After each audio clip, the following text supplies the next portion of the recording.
क्या आप जानते हैं कि जुल्करनैन अजीम बादशाह ने अपनी जिंदगी का सबसे बड़ा सफर किस मकसद से किया था? उन्होंने कयामत तक जिंदा रहने के लिए आब-ए हयात की तलाश की।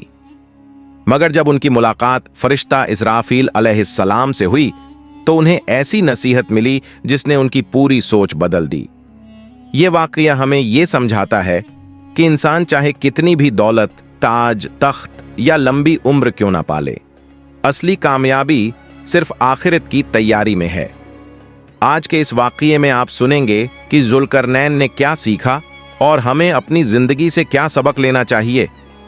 आज हम इस्लाम की तारीख के एक ऐसे अजीम शख्स के बारे में गुफ्तगू करने जा रहे हैं जिन्हें अल्लाह ताला ने पूरी दुनिया का बादशाह बनाया था, जो हमेशा जिंदा रहने के लिए आबे हयात यानी अमृता के जल की तलाश में गए थे।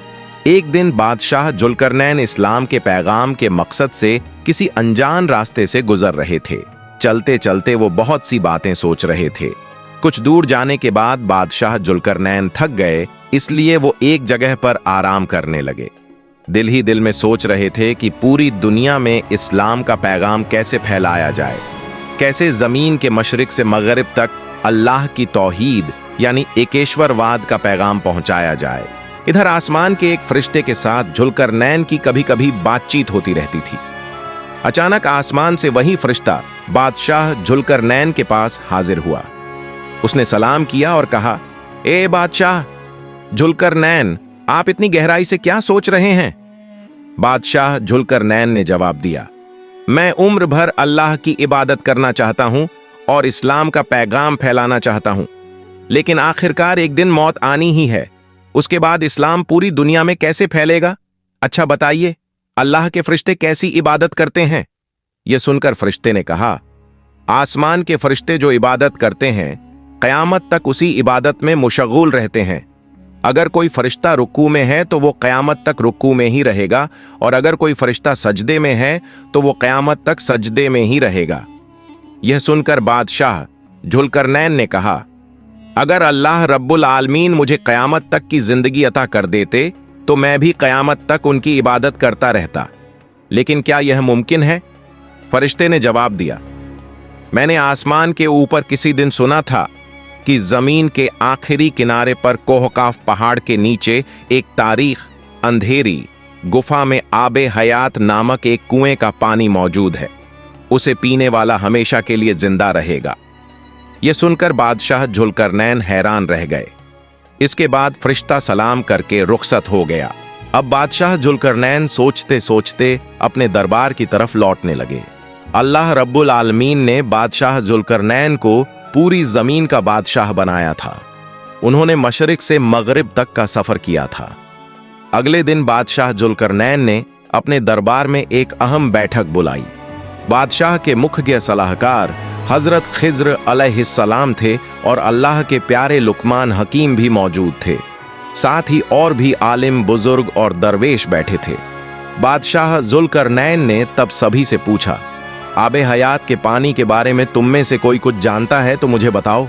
दरबार में मौजूद बुजुर्गों और अजीम शख्सियतों में से एक आलिम ने अदब से अर्ज किया, हुजूर, मैंने हजरत आदम अलैहिस्सलाम का एक नसीहतनामा पढ़ा था। उसमें लिखा है कि अल्लाह ताला ने जमीन पर आबे हयात नाम का एक लजीज और पाक सफेद मई अता किया था, जिसे अगर इंसान एक बार पी ले तो कयामत तक मौत उसके करीब भी नहीं आएगी।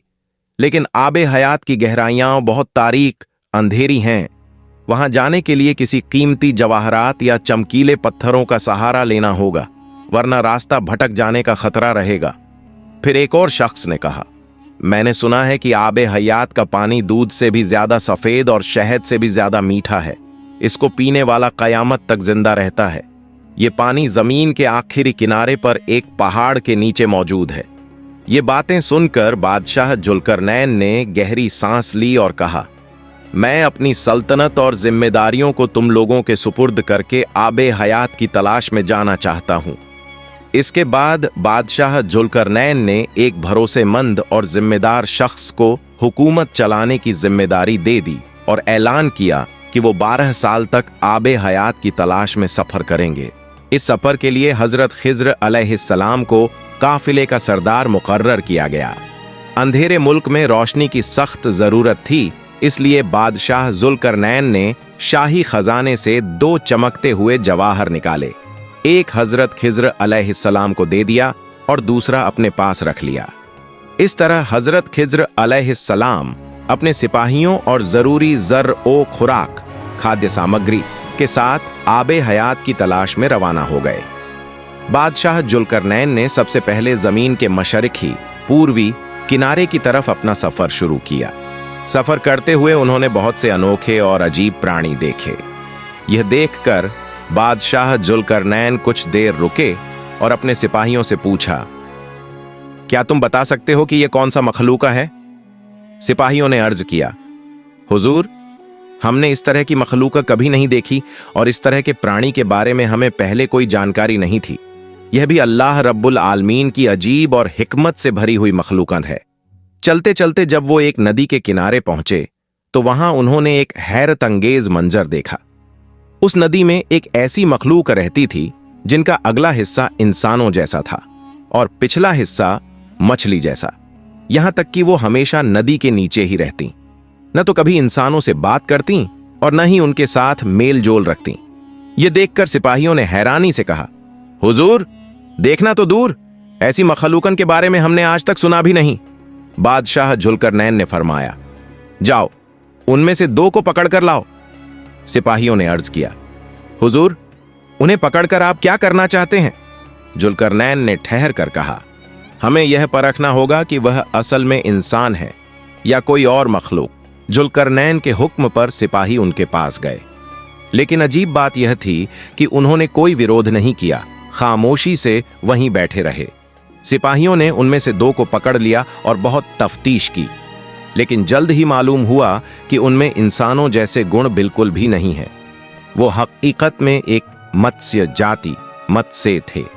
इसलिए बादशाह ने हुक्म दिया कि उन्हें तकलीफ न दी जाए और वापस नदी में छोड़ दिया जाए। उसके बाद वक्त जाया किए बिना जुल्करनैन और उनका काफिला आगे बढ़ता चला गया। कुछ दूर जाने के बाद वो एक और जगह पहुंचे जहां उन्होंने एक अजीब इंसानी कबीला देखा। वो लोग 4 पैरों पर चलते थे और झुंड बनाकर जंगल की गुफाओं में रहते थे। जब उन्होंने बादशाह जुल्करनैन और उनके सिपाहियों को देखा तो डर कर इधर उधर भागने लगे। बादशाह ने सिपाहियों से पूछा, यह कैसी मखलूका है? क्या तुम इनका नाम जानते हो? सिपाहियों ने अर्ज किया, हुजूर, हमें इनके बारे में कोई इल्म नहीं है। बादशाह जुल्करनैन ने फरमाया, तुम लोग तो पहले भी कई जंगलों से गुजरे हो, क्या तुमने कभी ऐसी अजीब मखलूकन देखी? सिपाहियों ने कहा, हुजूर, ऐसी मखलूकन देखना तो दूर, हमने इसके बारे में कभी सुना भी नहीं। बादशाह ने ठहर कर कहा, जाओ इनमें से किसी एक को पकड़ कर लाओ, हमें यह मालूम करना है कि यह असल में कौन है। सिपाही आगे बढ़े तो वो सब डर के मारे गुफाओं में घुसने लगे। बड़ी मुश्किल से उनमें से एक को पकड़ लिया गया। जब उसकी जांच की गई तो मालूम हुआ कि शक्ल सूरत में तो वो इंसानों जैसा है, लेकिन उनमें अकल और शूर बिल्कुल नहीं। वो बहुत डरपोक थे और किसी दूसरी जाति को देखते ही जंगल की गुफाओं में भाग जाते थे। इसके बाद बादशाह जुल्करनैन ने वक्त जाया न करते हुए अपना सफर जारी रखा। उन्होंने एक नया रास्ता पकड़ा और चलते चलते 2 पहाड़ों के दरमियान की जगह पर पहुंचे। वहां जाकर उन्होंने एक ऐसी कौम देखी जो उनकी जबान बिल्कुल नहीं समझ पा रही थी, लेकिन बादशाह जुल्करनैन ने इशारों के जरिए उनसे बात करने की कोशिश की। उस कौम ने अदब से अर्ज किया, हुजूर, आप जैसे इंसाफ पसंद बादशाह का हमारे दरमियान होना हमारे लिए फख्र की बात है, लेकिन हमारी एक बड़ी मुश्किल है।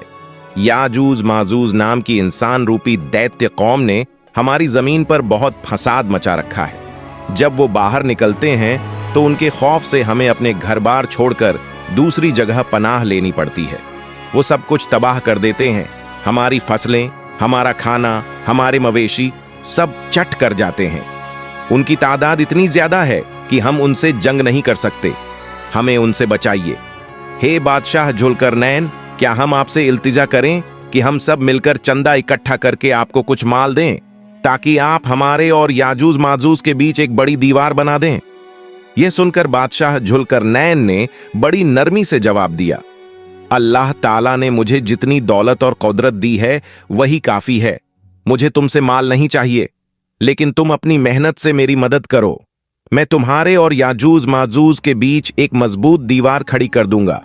इसके बाद बादशाह जुल्करनैन ने उनसे याजूज माजूज के बारे में तफसीलात मालूम करना चाहिए। उन्होंने कहा, वो कुछ लंबे चौड़े इंसानों की तरह हैं, जिनकी जुबान बहुत बड़ी होती है, जिस्म इंसानों जैसा मगर चेहरा जानवरों जैसा। उनके 2 बहुत बड़े कान होते हैं और सर पर 2 निकले हुए सींग भी।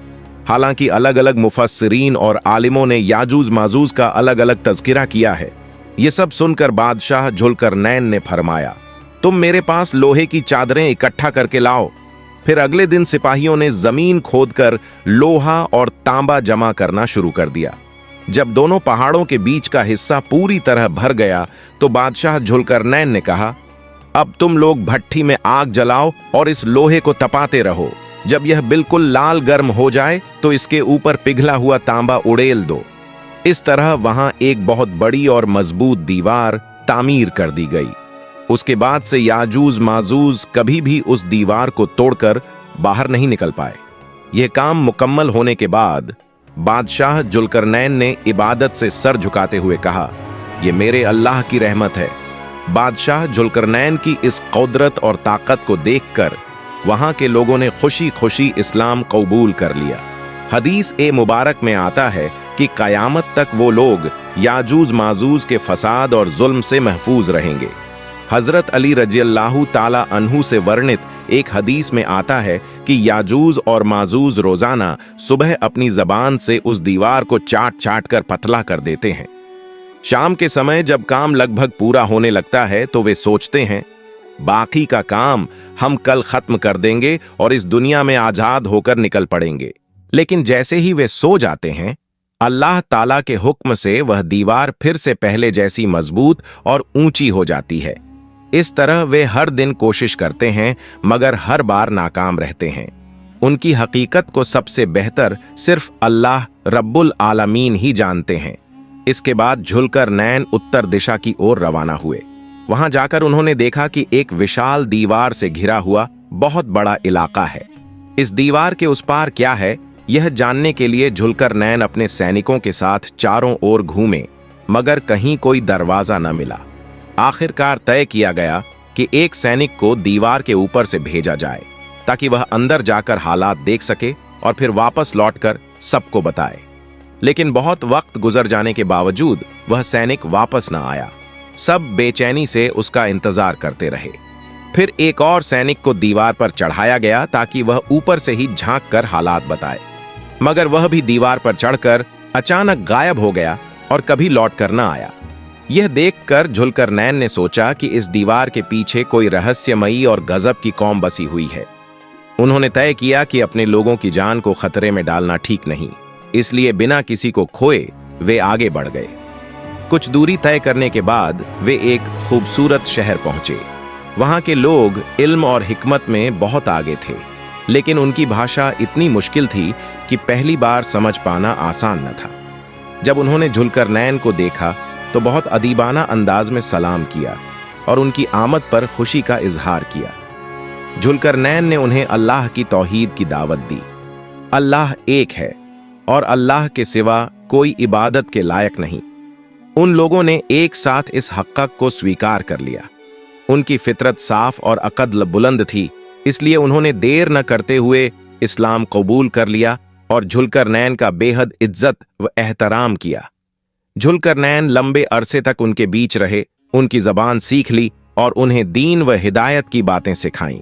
वहां का हर शख्स उनका अदब करता और किसी ने भी जरा सा भी विरोध न किया। जुल्करनैन ने अपनी हिदायत की जिंदगी में कभी इतनी आसानी से किसी कौम को इस्लाम की दावत नहीं दी थी। वहां एक भी शख्स ईमान लाने से बाकी नहीं रहा। जब सब के सब ईमान ले आए तो उन्होंने वहां से पूर्व की ओर अपनी यात्रा जारी रखी। कुछ दिन और चलने के बाद जुल्करनैन एक विशाल समुद्र के किनारे पहुंचे। आगे का रास्ता कहीं नजर नहीं आ रहा था। वह धीरे धीरे तट पर चलते रहे। तभी सैनिकों ने कहा, हुजूर, समुद्र के उस पार एक खूबसूरत शहर दिखाई दे रहा है।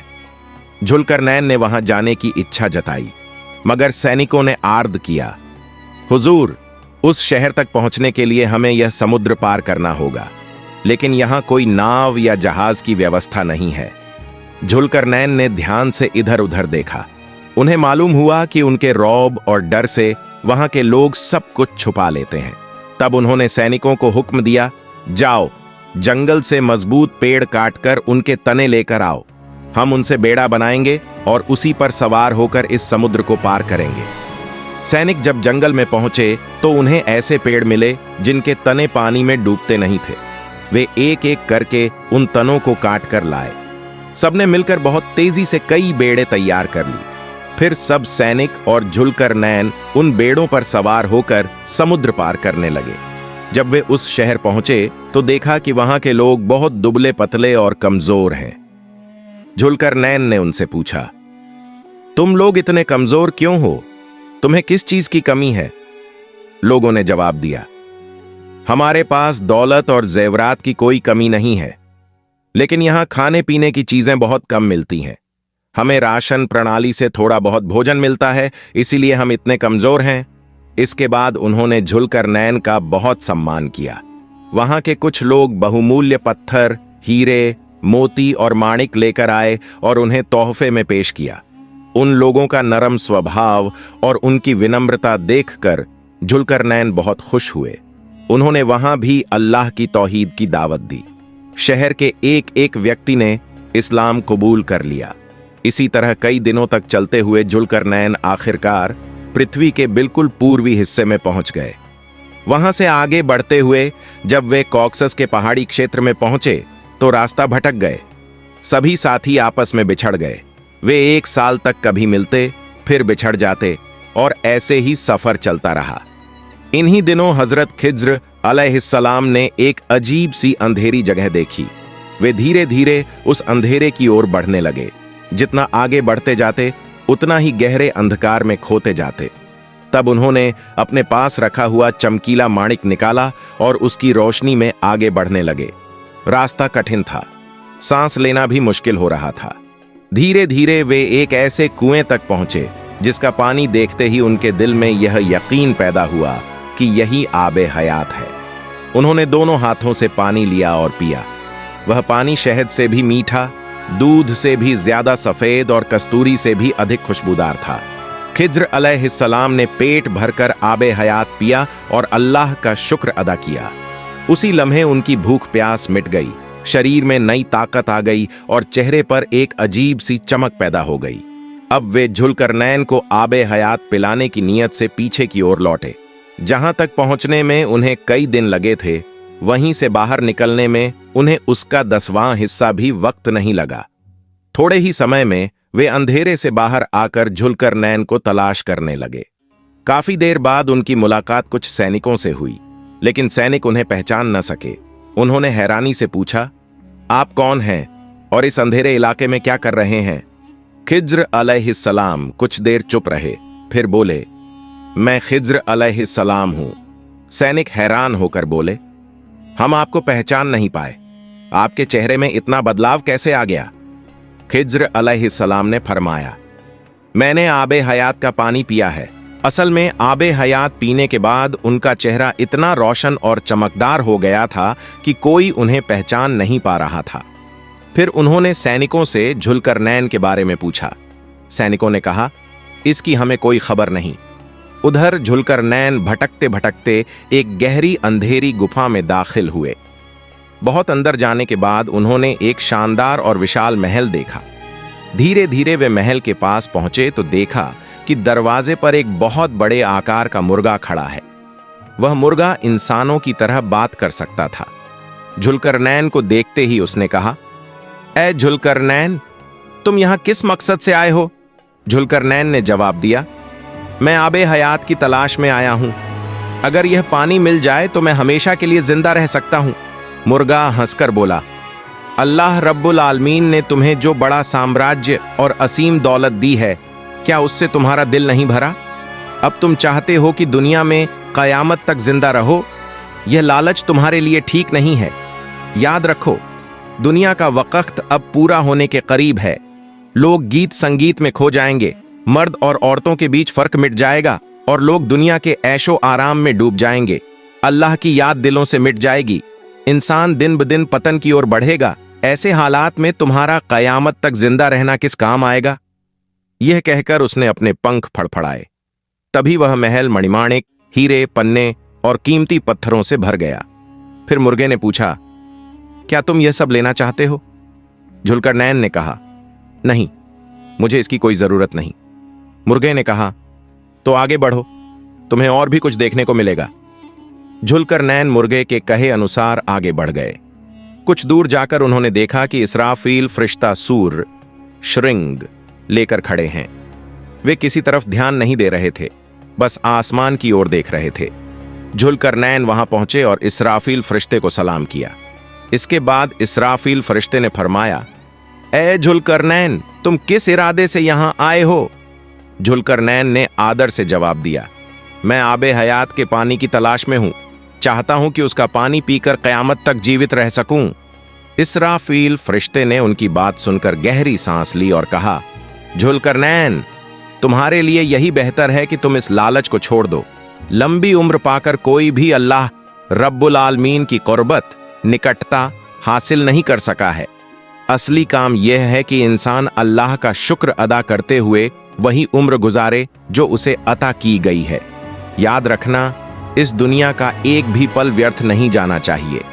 इसके बाद इसराफील फरिश्ते ने उन्हें एक पत्थर का टुकड़ा दिया और कहा, इससे मेरी बात की हकीकत समझने की कोशिश करना। जुल्करनैन पत्थर लेकर अंधेरे इलाके से रोशनी की ओर रवाना हुए। रास्ते में उन्होंने देखा कि मिट्टी चमक रही है। उन्होंने अपने करीबी साथी लुकमान हकीम से पूछा, यह मिट्टी इस तरह क्यों चमक रही है? लुकमान हकीम ने मुस्कुराकर कहा, यह मिट्टी नहीं है, बल्कि मोती, जवाहरात और कीमती रत्नों का खजाना है। अगर आपको जरूरत हो तो ले सकते हैं। जुल्करनैन ने वहां से कुछ रत्न उठा लिए और अपनी यात्रा जारी रखी। जब वे रोशनी वाले देश पहुंचे तो देखा कि वे पत्थर वाकई अमूल्य रत्न थे। इसराफील फरिश्ते का दिया हुआ पत्थर बिल्ली के सिर जैसा सफेद था। जुल्करनैन ने लुकमान हकीम से पूछा, इस पत्थर का रहस्य क्या है? उन्होंने जवाब दिया, इसका मकसद यह बताना है कि दुनिया की हर चीज बेमानी है। इस पत्थर को तराजू पर तौल कर देखो, यह किसी भी चीज के साथ बराबर नहीं होगा। जब तक दूसरे पलड़े में मिट्टी न रखो तब तक संतुलन नहीं बनेगा। इसका मतलब यह है कि इंसान का असली सच मिट्टी है। यह शरीर भी मिट्टी में मिल जाएगा। महल, इमारतें और दौलत सब फानी है। असली तैयारी आखिरत के लिए करनी है। यह सुनकर जुल्करनैन का दिल पिघल गया। उन्होंने अपनी सारी दौलत वहीं मौजूद लोगों में बांट दी और कहा, तुम लोग अपने घर लौट जाओ। मैं अब अपनी बाकी जिंदगी इस पहाड़ के दामन में अल्लाह की इबादत में गुजारूंगा। फिर उन्होंने अपनी मां को खत लिखकर दुआ की दरख्वास्त की और कहा, क़यामत के दिन मैं आपसे मुलाकात करूंगा। खत पाकर उनकी मां रो पड़ी और अपने बेटे के लिए दुआएं करती रहीं। जुल्करनैन पहाड़ के दामन में बैठकर सालों तक अल्लाह की इबादत में मशगूल रहे। आखिरकार वहीं उनका इंतकाल हो गया। दोस्तों, जुल्करनैन का यह वाकया हमें यह पैगाम देता है कि दुनिया की हर नेमत और दौलत फानी है। सब कुछ आखिरकार मिट्टी में ही मिल जाएगा। असली कामयाबी सिर्फ आखिरत की तैयारी है। अल्लाह ताला हमें लालच और गुनाहों से बचाकर अपनी राह पर चलने की तौफीक अता फरमाए। अगर यह वाकया आपके दिल को छू गया हो तो कमेंट बॉक्स में आमीन जरूर लिखें। आपकी एक दुआ भी सबके लिए रहमत बन सकती है। हमारे चैनल से जुड़े रहिए ताकि ऐसे ईमान अफजा वाकयात और दिल को सुकून देने वाले पैगाम आप तक पहुंचते रहें।